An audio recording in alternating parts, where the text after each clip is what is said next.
The first time that I really thought about being a coach was actually Coach Wessel. Between my junior and senior year, we had an individual meeting, and he talked about, I don't know how much you're going to play. He said, someday you got to think about coaching. You have that mindset, you have those skill sets. And I thought, oh, whatever. I went to college and loved basketball, was involved in it as a student assistant at St. Ambrose where I started, and then William Penn where I graduated. But never really thought of it as a career move. I was going to be an attorney. I was going to go to law school and make my parents proud and all that stuff. And it just kind of evolved into a situation where I fell into the women's game literally, and were around good people. Bob Spencer, who was my boss for 10 years. And it was kind of one of those things where I just decided that I love being around young people. I love that every day was different.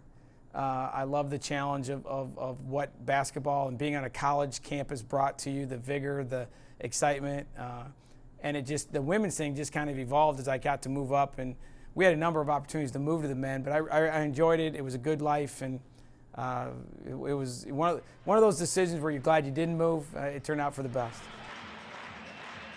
I had no intention of doing this, and I love the sport. I loved everything about it, but it was not something I saw as a career for a lot of reasons, and it just evolved. And yeah, you're right. There was some. I'm one of these big people that things in life happen for a reason.